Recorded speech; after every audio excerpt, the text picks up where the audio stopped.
बिस्मिल्लाहिर्रहमानिर्रहीम। Welcome to my channel. उम्मीद है सब खैरियत से होंगे। टेक्निकल ट्रेनिंग की तीसरी वीडियो के साथ जो है हाज़िर हैं। ये वीडियो बहुत इम्पोर्टेंट है क्योंकि हमारे पास बल्कि हर घर में इलेक्ट्रॉनिक्स अप्लायंसेस जो है मौजूद होते हैं और उसमें थोड़ा सा मामूली फ़र्क होता है और उसको हम वर्कशॉप्स में मिस्त्रियों के टेक्नीशियन के पास लेके जाते हैं, जिससे हमारा काफ़ी टाइम भी ज़ाया हो जाता है और पैसा भी ज़ाया हो जाता है। तो वीडियो में हम वो ट्रिक्स आपको बताएंगे जिससे आसानी के साथ आप अपने अप्लायंसेस को ठीक कर सकते हैं। और ये वीडियो जो है तमाम टेक्नीशियंस के लिए, इंजीनियर्स के लिए जो है, जो प्रैक्टिकल सीखना चाहते हैं उनके लिए बहुत जो है इम्पोर्टेंट है। तो पूरा वीडियो देखिए और इसको आगे अपने दोस्तों के साथ शेयर भी कीजिए। तो आइए चलते हैं वीडियो की तरफ।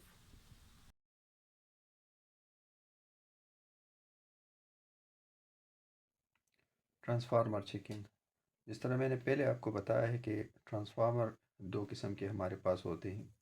एक को कहा जाता है सेंटर टेप, जो कि आप देख रहे हैं। इसके दो प्राइमरी कॉइल है और तीन जो है उसके सेकेंडरी कॉइल है। ये तीन कॉइल जो है ये 12 ज़रबे 2 यानी 24 वोल्ट के, जो 24 वोल्ट एसी देते हैं। अगर आप दरमियान में से और इस टर्मिनल को, एक तार को इस्तेमाल करते हैं तो आपको 12 वोल्ट मिलेगा।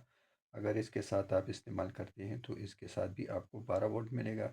अगर दोनों तारों को, ये वाला और किनारों वाला तार आप यूज़ करेंगे, इस्तेमाल करेंगे, तो आपको फिर 24 वोल्ट जो है वो मिलेगा। तो इस ट्रांसफार्मर को सेंटर टेप ट्रांसफार्मर कहा जाता है।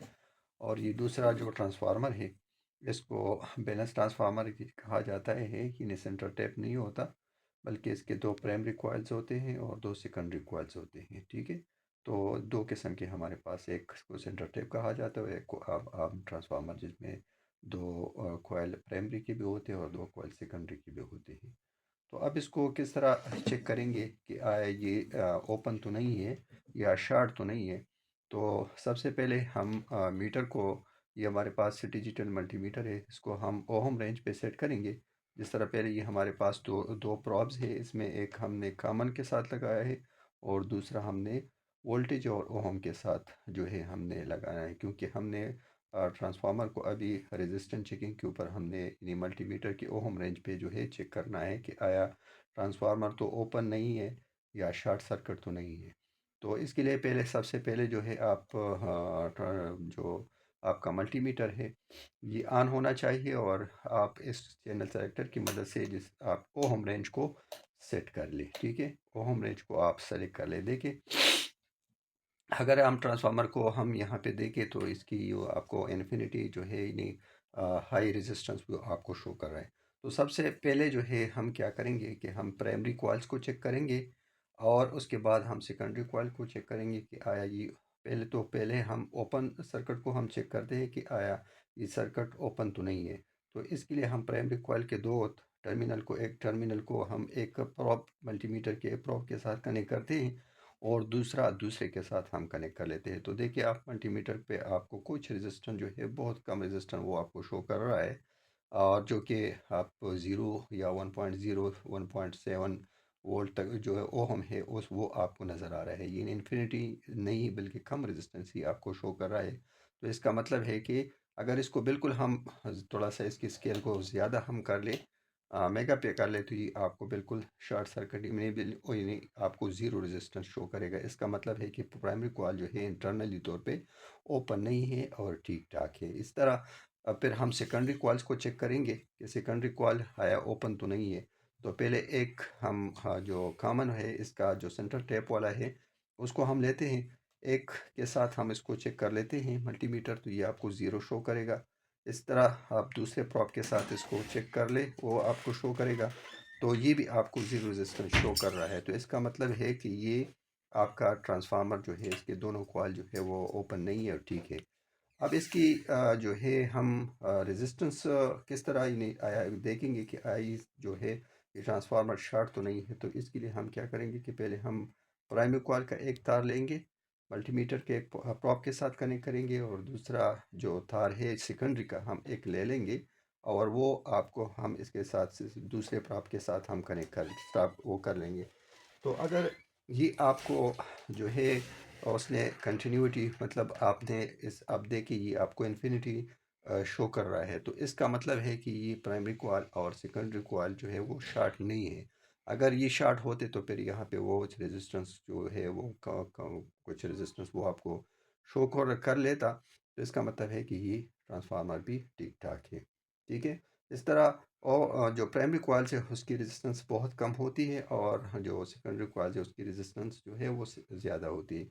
तो ये सेंटर टैप ट्रांसफार्मर था और इसके चेकिंग का तरीकाकार यही है। इसी तरह अगर हम जो ट्रांसफार्मर ले लें जिसकी दो कॉइल्स है, तरीका बिल्कुल वही सेम है। पहले हम प्राइमरी कॉइल्स को चेक करेंगे, ठीक है, और प्राइमरी कॉइल का एक जो कॉइल है एक तो प्रॉप के साथ लगाया, दूसरा दूसरे के साथ।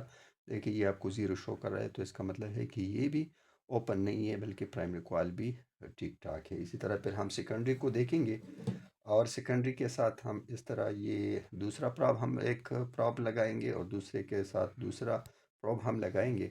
तो ये भी आपको देखे शो कर रहा है कि ये आपको कुछ रेजिस्टेंस जो है वो शो, इसमें इसकी मतलब जो सेकेंडरी कॉइल है ये भी आपको ठीक है। और ये आपस में अब इसकी शॉर्ट सर्किट हम चेक करते हैं, तो एक कॉइल हम वो ले लेते हैं और दूसरा हम इसके साथ वो कनेक्ट कर लेते हैं। तो देखिए आपको इन्फिनिटी शो कर रहा है, तो इसका मतलब है कि ये ट्रांसफार्मर शॉर्ट नहीं है।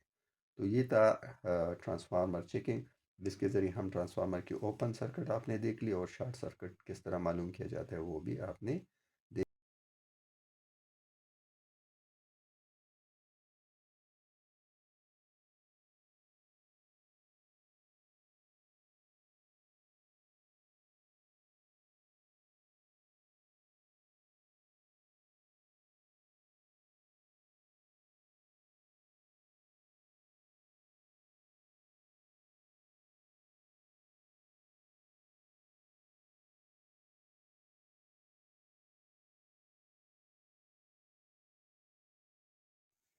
फ्यूज़ चेकिंग, तो जिस तरह आपको मुख्तलिफ़ किस्म के फ्यूज़ जो है हर सर्किट इलेक्ट्रिकल और इलेक्ट्रॉनिक्स जो अप्लाइंसेस होते हैं उसमें लगे होते हैं, उसमें थोड़ा सा मामूली फ़र्क होता है। वो रजिस्टर या फ्यूज़ जो है उन्हें ख़राब किया होता है और उसको हम मिस्त्री और वर्कशॉप में लेके जाते हैं। तो एक छोटा सा काम है, उसको बहुत आसानी के साथ हम वो कर सकते हैं। आपके पास एक ये जिस तरह मैंने आप देख रहे हैं ये हमारे पास एक फ्यूज़ेबल रजिस्टर है। इस तरह फ्यूज़ भी जो आपके पास होते हैं मुख्तलिफ़ अप्लाइंसेस में वो उसको सेम तरीका है, सिर्फ मैंने एक एग्जांपल के तौर पर इसको फ्यूज़ेबल रजिस्टर यहाँ पे एक लिया है। तो इसको चेक करने का तरीका कार क्या है, तो इसको आप देख ले। सबसे पहले हम मल्टीमीटर को हम जो है चैनल सेलेक्टर के थ्रू जो है हम उसको ओहम रेंज पे सेलेक्ट करेंगे। ओहम रेंज पे इसको आप वो कर ले, कनेक्ट कर ले, ठीक है। उसके बाद आप का प्रॉप जो है कामन कामन के साथ होना चाहिए और दूसरा जो सुर्ख और रेड जो को प्रॉप है वो आपके वोल्टेज ओहम के ऊपर होना चाहिए, ठीक है। अब इसको किस तरह चेक करेंगे कि हमारे पास इस तरह इसके दो टर्मिनल्स है। तो एक टर्मिनल के साथ हम जो मल्टीमीटर का एक प्राब है वो हम लगाएंगे और दूसरे के साथ हम दूसरा लगाएंगे। तो आप मल्टीमीटर के ज़रिए चेक कर सकते हैं कि ये आपको ज़ीरो यानी रेजिस्टेंस शो कर रहा है, तो इसका मतलब है कि ये ठीक है। अगर ये इन्फिनिटी आपको शो किया तो इसका मतलब है कि ये फ्यूज़ जो है वो इंटरनली जो है वो ब्रेक ब्रेक हुआ है, ख़राब है। तो इसको फिर आपने चेंज करना है। तो इस तरह मोटर्स में, पंखों में, इस तरह जो है बहुत से इलेक्ट्रिकल अप्लाइंसेस में ये एक छोटा सा पुर्जा लगा होता है। और इसके अलावा जो मुख्तलिफ़ किस्म की फ्यूज़, शीशे का फ्यूज़ है उसका भी तरीक़ाकार है। उसके इंटरनल साइड पे जो है जिस तरह ये फ्यूज़ है इस तरह इंटरनल साइड पे जो है ये कनेक्टेड होता है। थोड़ा सा जब हैवी करंट इनमें से गुजरता है तो ये जो है वो जल जाता है और बाकी जो आपके इलेक्ट्रिकल इलेक्ट्रॉनिक अप्लाइंसेस होते हैं वो नुकसान से बच जाते हैं। तो चेक करने का तरीका यही है तमाम फ्यूज़ों का। अगर वो गाड़ी में फ्यूज़ लगे हुए हैं या मतलब आपके जिस अप्लाइंस में लगे हुए तरीकाकार यही सेम है कि आपने मीटर को जो है मल्टीमीटर के जो है ओहम रेंज पे सेट करना है और इसके बाद एक प्राप को आपने जो फ्यूज़ है एक टर्मिनल के साथ लगाना है और दूसरा प्राप दूसरे टर्मिनल के साथ लगाना है। जिस तरह आप उस स्क्रीन पे देख सकते हैं मल्टीमीटर तो ये आपको ज़ीरो जो है वो शो कर रहा है, तो इसका मतलब है कि ये इंटरनली कनेक्टेड है और फ्यूज़ जो है वो ठीक है। अगर ये आपको इसी तरह कनेक्ट करने के बाद ये इसी तरह आपको जो है इन्फिनिटी जो है वो रेजिस्टेंस लामहदूद रेजिस्टेंस वो आपको शो करता है, इसका मतलब है कि फ्यूज़ इंटरनली तौर पे जो है वो ब्रेक हुआ है या जल गया है, ख़राब हो गया है, तो इसको फिर आपने रिप्लेस करना है।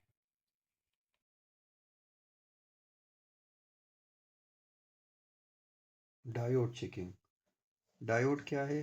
डायोड जिस तरह नाम से ज़ाहिर है, इसके दो इलेक्ट्रोड होते हैं, एक कैथोड होता है और दूसरा एनोड होता है। तो सबसे पहले हम इसकी चेकिंग करेंगे कि इसमें एनोड कौन सा है और कैथोड कौन सा है।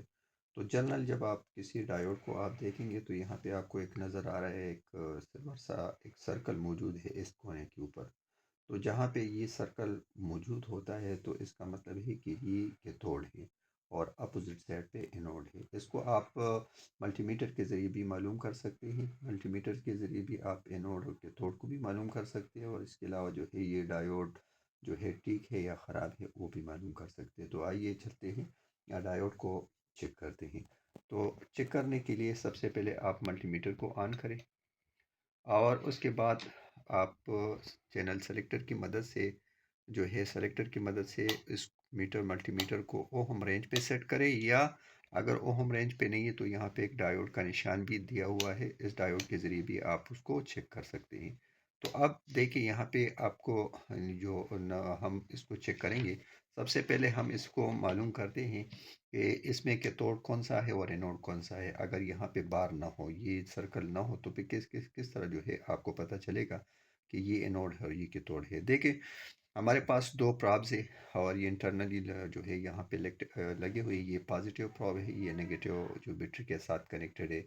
अब देखिए अगर हम यहाँ पे इसको पहले यहाँ पे हम रख लेते हैं, और यहाँ पे एक सर के साथ जो है पॉजिटिव हम कनेक्ट कर लेते हैं और दूसरा हम नेगेटिव के साथ, जिस तरह हमें मालूम है कि, तो हम ये नेगेटिव के साथ हम नेगेटिव लगा लेंगे। ठीक है,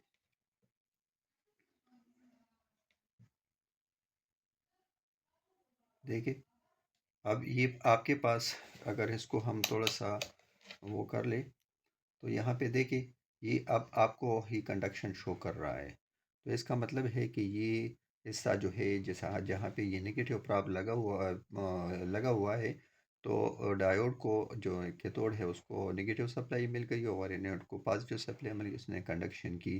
तो इससे भी आपको पता भी चला कि ये कैथोड है और ये दूसरा साइड एनोड है। इसके अलावा इससे आप जब ये एक साइड पे कंडक्शन कर लेगा, डायोड की किस तरह काम, क्योंकि ये यूनिडायरेक्शनल डिवाइस है, एक सिमत में करंट को गुजरने देता है और दूसरे साइड पे जो है उसको ब्लॉक करता है। तो इसलिए अगर अब इसको हम जहाँ पे पॉजिटिव प्राप्त था, उसको हम उसकी जगह हम नेगेटिव रखते थे, और पॉजिटिव की जगह हम नेगेटिव की जगह हम पॉजिटिव रख, तो यहाँ पे कंडक्शन वो शो नहीं करेगा, क्योंकि ये देखिए मल्टीमीटर को देखे तो ये आपको इन्फिनिटी शो कर रहा है। इसका मतलब है कि अब डायोड जो है वो रिवर्स बायस हो गया है, और डायोड रिवर्स बायस में कंडक्ट नहीं करता, इसलिए ये हमको इन्फिनिटी तौर पे जो है वो आपको इन्फिनिटी रेजिस्टेंस शो कर रहा है। ठीक है, तो ये यूनिडायरेक्शनल डिवाइस है। जैसे अगर अगर हम एनोड को पॉजिटिव के साथ और कैथोड को नेगेटिव टर्मिनल के साथ हम कनेक्ट कर ले, तो ये फॉरवर्ड बायस हो जाता है और इस दौरान जो है ये कंडक्शन कर लेता है। अगर कंडक्शन कर लेता है, जब इसको हम रिवर्स बायस कर लेते हैं तो रिवर्स बायस में ये कंडक्शन नहीं करना चाहिए। अगर रिवर्स बायस में देखिए, अगर रिवर्स बायस में भी उसने कुछ कंडक्शन की, शो की, तो ये जो है ये क्या है, ये ख़राब हो गया है, शॉर्ट हो गया है। अगर दोनों साइड पे आप प्राप को चेंज करते हैं और प्राप को आप एनोड के साथ और कैथोड के साथ, और उस सूरत पे ये आपको इन्फिनिटी शो कर रहा है, तो इसका मतलब है कि ये ट्रांसफार्मर जो डायोड है ये इंटरनली तौर पे ओपन हो गया है और ये ख़राब होगी, इसको आपने रिप्लेस करना है। तो अगर ठीक होगा, एक साइड पे जो है ये कंडक्शन करेगा, जब आप इसको एनोड को पॉजिटिव के साथ, कैथोड को नेगेटिव के साथ कनेक्ट कर लेंगे, तो ये कंडक्शन कर लेगा। अगर इसको आप रिवर्स बायस करते हैं तो रिवर्स बायस में कंडक्शन नहीं होनी चाहिए। तो इस तरह हमें जो डायोड है उसकी कैथोड एनोड का भी पता चल जाता है, और उसकी जो जो फॉरवर्ड बायस है और रिवर्स बायस है वो भी हम जो है वो देख लेते हैं। आपने देखा कि फॉरवर्ड बायस जो है की सूरत में जो है ये डायोड कंडक्शन कर लेता है, और रिवर्स बायस जो है ये कंडक्शन नहीं करता, इसलिए ये यूनी डायरेक्शनल डिवाइस है। तो ये डायोड चेकिंग उम्मीद है आपने जो है वो सीख ली होगी।